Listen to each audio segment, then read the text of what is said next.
Wait, you make cookies to sell at 2 a.m. and you design logos during lectures? Looks like everyone's got their own secret hustle. Welcome Welcome to to Hidden Hidden Hustles, Hustles, where where our the side side jobs jobs are are out out in in the the open. open. Hello, hustlers. Welcome back to Hidden Hustles, weird work that works. I'm your host for this week, Nicholas Gunawan, or better known as Nick, and today we have our special guest from last week back with us again in the studio, and we want to ask him some more questions. So please welcome Rafael, an online baking store administrator. So last week, we had the chance to hear about bits and pieces of Rafael's job as an online baking store administrator. Now we're going to ask him some more questions about the job. Now, some of our hustlers are curious about how exactly you got the job, Rafael, but it would be boring if we simply made you retell the story. So we have prepared a small mini game here for you. Have you heard of fill in the blank? Yeah, I feel. Yeah, it's a lot like our English high school exam or something like that, where I'll give you a card and it has incomplete sentences in it. So your task is to complete the sentences and turn it into your full hiring history. Now you may complete it sentence by sentence. So here you go. I'll give you one of the cards here. Thank you. Okay, so are you ready? Yeah, Okay, let's begin. So, the first question, I got this job because. of my friend. Oh, because of your friend. Yes. That's very interesting. So, was there any pressure that you felt because you got this job from your friend instead of the usual hiring process? Like, did you feel like you had to do better at your job than everyone else, or was that not an issue for you? Yeah, you got the point, but exactly it's from my mother's friend, Hmm. so it's not directly from my friend. So you had this desire to impress them as well as not disappoint them, right? Of course, even if you got the job from your father or your siblings or your cousin, you always have to have the desire to give a better performance for them. Okay. If I didn't know blank, I wouldn't get this job. If I didn't know my friend, of course I didn't get this job. Yeah, it's especially important because nowadays it is more easier to get a job if you have connections, right? Yes, of course. The hardest part of getting hired was blank. The hardest part of getting hired was nothing because my mother friend is we quite close, so she doesn't think twice. She just okay, you're in. Hmm. Okay, for the last one, most people don't realize you need blank to get this job. I need my friend, of course. If I don't know my friend, so I Hmm. cannot know this job or even I can't get this job. Hmm. But is there any skills that you probably might need in order to like help this job to be easier? Like maybe you need understanding of how to communicate with other people like Mhm. that.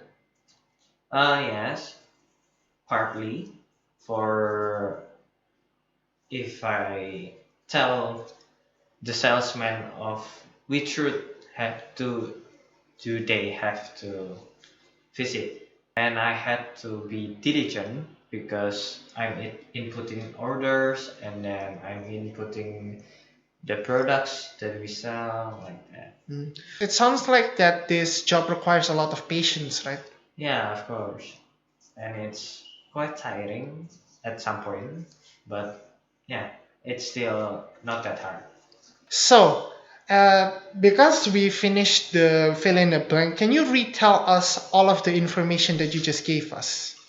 Okay, I got this job because of my friend, exactly my mother's friend.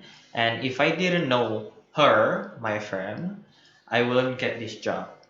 And the hardest part of getting hired was nothing because my relationship with her mother is quite close. And then the most people don't realize that I need diligent and then communicate skills and also coordinates skills to get this job. That's very interesting. Thank you so much for your information. Okay, for this next segment, we're going to focus about storytelling. So we're going to ask you questions about what people don't see about the job. So maybe they have some questions that they need answered, or maybe there are some things to consider when getting this kind of job. So the first question that I have is, what's the most stressful part of this job that people wouldn't expect? Maybe the part that I had to plan my salesman, which shop do they have to visit, and it's like many. For like one person, it have to be around 8 until 10 Oh, shop. hmm. So the total of the salesman is like 5, so I had to make 50 route for 5 men. And I imagine it would be quite hard to like coordinate all of those salespersons to go there, as well as if you have to like fix their mistakes if they made one, right? Yeah, and it's quite frequent that they made mistake like at this hour they should have been in the shop, but They didn't come. they didn't come. Instead, they had take a coffee or take a break without any Information. information and permission from me especially. Hmm. Yes, I imagine that would be quite hard to explain to the business owners, like why their stock or delivery hasn't come yet. Yes, especially my boss hired me because she already know that the salesperson is a little bit yeah, you know. Lazy. Yes. Okay, for the second question, what kind of mistakes would most likely happen in your job? Sometimes I'm inputting the wrong information for my boss. So Hmm. that's the most usually mistakes. Mm. So even if you're diligent, you still will make some mistakes, right? Yes, because I'm also a human, not a robot. Yes, that's correct. Okay, so for the next segment, we want to ask you, how do you balance your life as a student and as an online store admin worker? I have to have a good time management.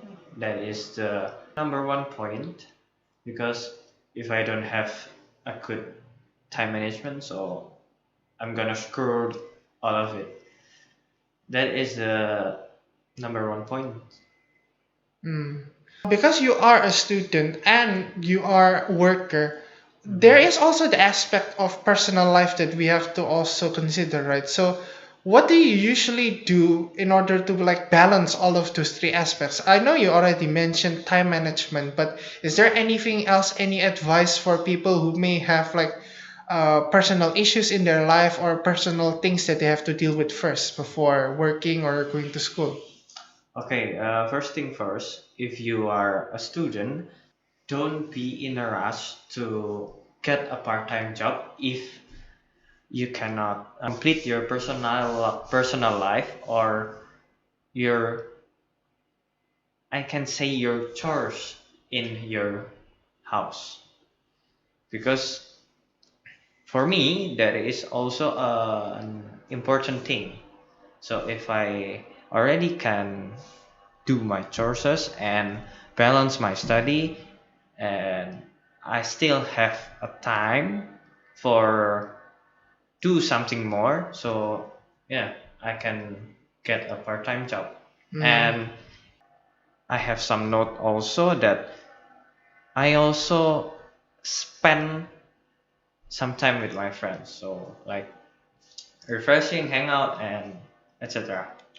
Yes, especially nowadays, work-life balance is quite hard to manage with the hours that many people usually work. And I can definitely agree with the part of doing chores before thinking about getting a job because you really need to balance how to do all of your house assignments, your school assignments, and then your work assignments. Okay, so before we close this up, there is one more thing that I need to ask you, which is, do you have any advice to those who are afraid of working a part-time job Mm. or starting a part-time job?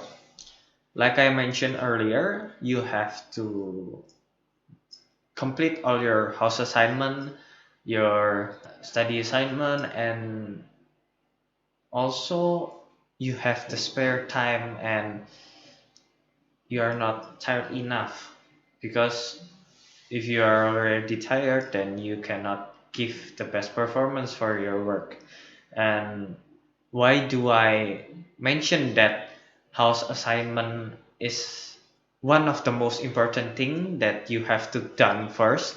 Because that makes discipline and commitment, and it gives you a habit that you can also apply it everywhere, like also in your job, like that. There is one question that I do want to ask. So a lot of people might be afraid of starting a new job because of they may be scared of meeting new people. They might be scared of this job may take them to another city like that. I personally have a friend who recently started a job as a salesman in, if I'm not mistaken, it's a textile factory as a Okay. salesman, and he had to move to Jakarta for his job. And he Yeah, did wow. explain to us that he was afraid of starting this job. So, do you Mhm. have any advice for that part of the job searching experience? Okay. For me, yeah, there's a quote that I always held it for me that if you not even try, then you already lose. But if you try and you are failed, it's okay. You can get up again and do it again. So, the main important takeaway from the last one was you shouldn't be afraid of failure, right? Of course, that's right. Because failure is the starting point of success. Yes, as a lot of people have said, it's better to fail than like to not try at all. Yeah. Because like if we don't fail, if I'm not mistaken, there's a quote where failure is the mother of all teachers. Where like everything that we do, we have to at least fail in doing it before we have to start again or do something again like that. Because by failing, we experience or understand what we could have done better or what we could have fixed in before we started it again. So I think that is a very great advice to give to our listeners. Yeah, that's the point. So I think that is all for our podcast for today. Thank you so much for listening, everyone. I am Nicholas Gunawan, your host for Hidden Hustles, Weird Work That Works. And thank you to our guest Rafael for giving us his experience about being an online baking store admin. We will see you next week with our new guest. And thank you so much for listening. Bye bye. Bye.